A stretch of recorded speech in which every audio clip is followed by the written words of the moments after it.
Assalamualaikum. Hai.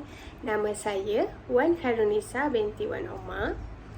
Hari ini saya ingin membincangkan mengenai satu isu, iaitu kepupusan paus. Kepupusan paus yang seperti yang kita tahu, kepupusan paus merupakan satu perkara yang semakin membimbangkan, yang mana ia berlaku di serata dunia, bukan sahaja di dalam Malaysia.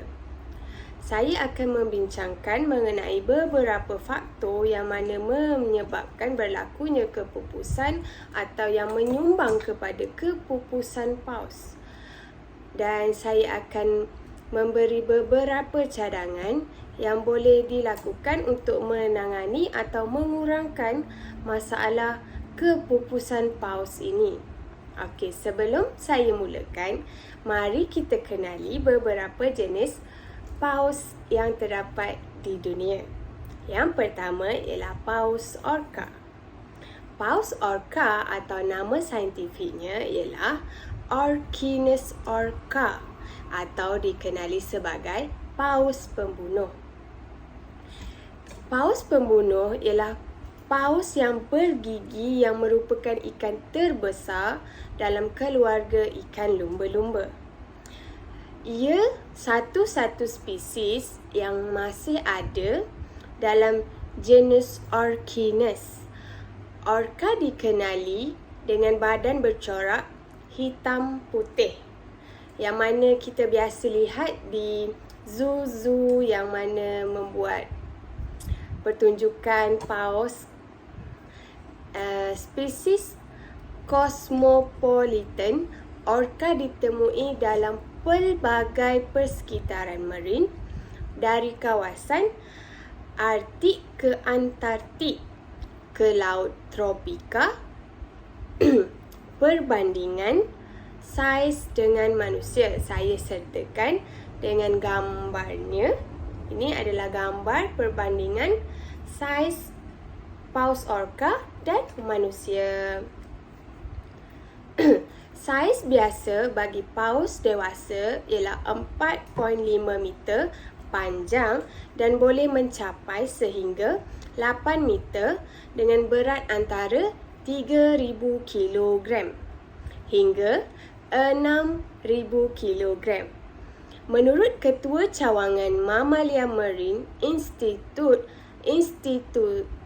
Penyelidikan Perikanan FRI Rantau Abang, Muhammad Tamimi Ali Ahmad, jangka hayat paus pembunuh itu antara 50 hingga 80 tahun.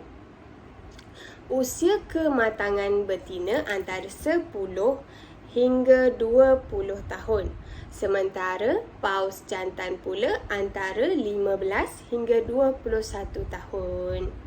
Okey, untuk paus yang kedua ialah paus sperma atau nama saintifiknya Physeter macrocephalus. Adalah ikan paus yang terbesar bagi paus bergigi dan haiwan bergigi terbesar di dunia. Paus ini dinamakan sempena bahan putih susu spermaceti yang terdapat pada kepalanya dan pada mulanya disalah anggap sebagai mani. Perbandingan saiz dengan manusia saya sertakan bersama gambar. Ini adalah perbandingan ikan paus sperma dan manusia. Yang ketiga ialah paus humpback atau nama Melayunya ialah paus kelasa. Nama saintifik bagi paus kelasa pula ialah Mageptra novae Angliae. Sorry kalau saya salah pronounce. Paus kelasa ialah spesies paus balin. Ia adalah rorqual ahli keluarga Balaenopteridae dan merupakan satu-satunya spesies dalam genus Megaptera.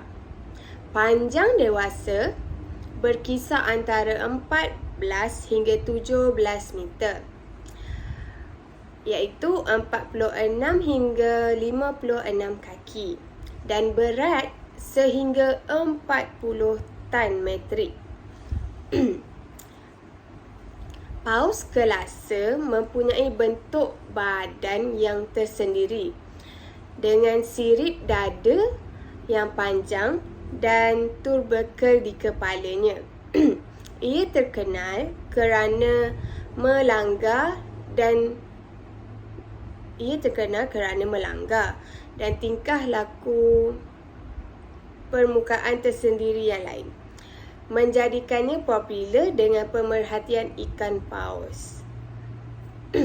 Paus ini menghasilkan lagu kompleksnya biasanya berdurasi 4 hingga 33 minit. Saya sertakan bersama gambar perbandingan saiz dengan manusia. Ini adalah contoh perbandingan paus humpback dengan manusia. Untuk ikan paus yang keempat, iaitu paus biru atau nama saintifiknya Balaenoptera musculus, ialah mamalia laut dan paus balik. Mencapai panjang maksimum yang disahkan iaitu 29.9 meter, iaitu 98 kaki, dan berat sehingga 199 tan. Ia adalah haiwan terbesar yang diketahui pernah wujud. Badan paus biru yang panjang dan langsing serta badannya pula berwarna rona biru kelabu di bahagian punggung dan agak lebih terang di bawahnya. Ini adalah perbandingan saiz ikan paus biru dan manusia. Saya sertakan bersama dengan gambar. Okey, untuk yang seterusnya, ikan paus beluga. Ikan paus beluga ataupun ikan paus putih atau nama saintifiknya ialah Delphinepterus leucas, adalah jenis Cetacea yang terdapat di perairan laut Kutub Utara dan sekitarnya. Beluga adalah salah satu dari dua jenis paus keluarga Monodontidae bersama dengan narwhal atau paus bertanduk. Mamalia laut ini dikenali secara umum sebagai beluga atau kenari laut kerana ciri khas dari lengkingan suaranya yang tinggi. Panjang beluga dapat mencapai 5 meter dengan warna tubuh yang putih, sementara kepalanya berbentuk melon, tembikai, sehingga paus ini juga disebut melon head whale. Ini adalah perbandingan saiz ikan paus beluga dengan manusia. Saya sertakan bersama dengan gambar. Okey, yang seterusnya ialah ikan paus narwhal. Ikan paus narwhal atau nama saintifiknya Monodon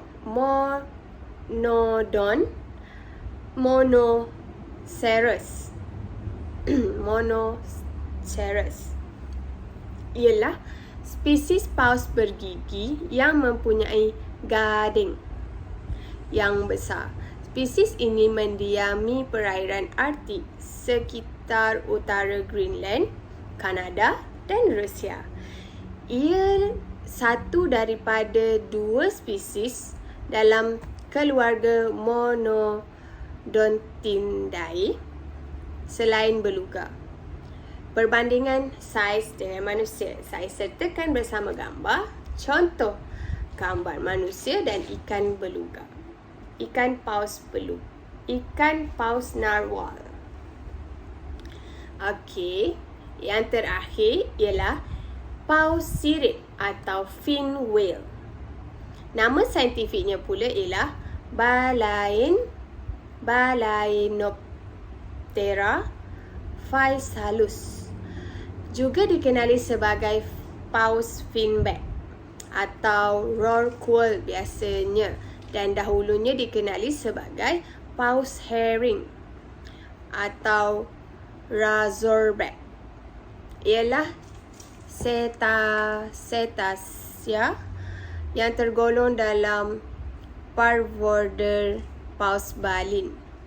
Ia adalah spesies cetacean kedua terpanjang di bumi selepas ikan paus biru, yang terbesar dilaporkan sehingga 27.3 meter, iaitu 89.6 kaki.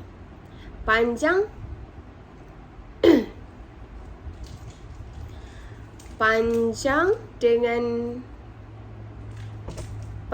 disahkan maksimum 25.9, iaitu 85 kaki.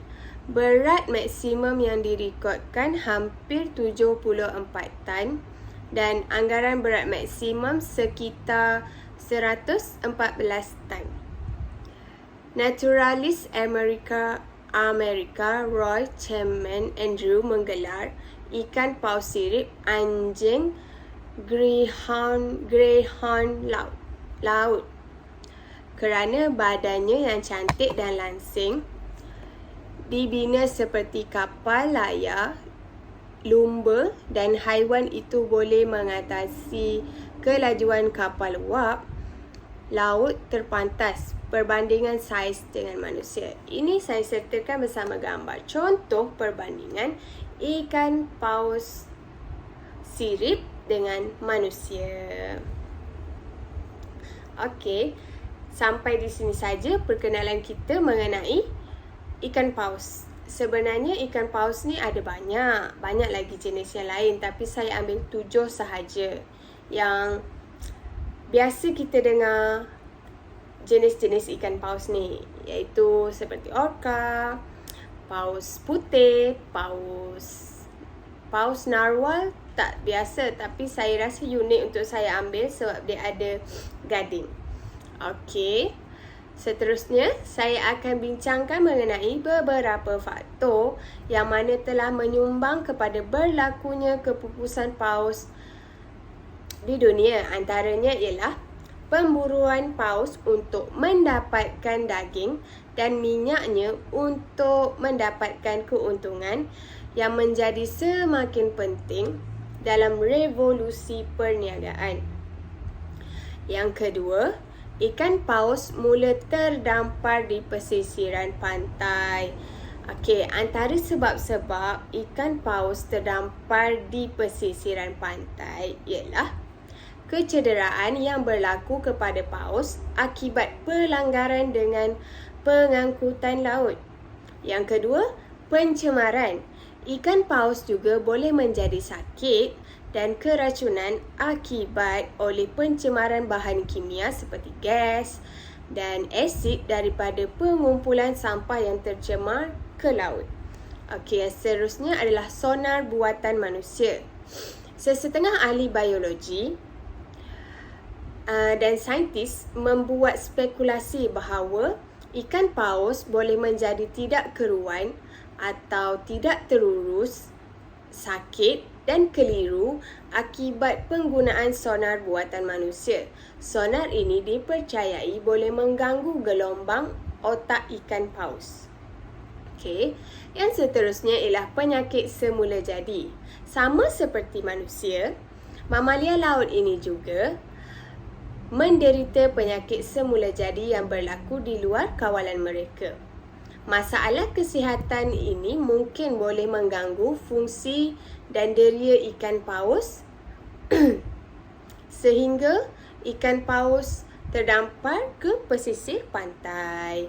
Yang seterusnya, diserang ikan jerung atau mamalia lain. Pengkaji percaya bahawa ikan paus berusaha melarikan diri daripada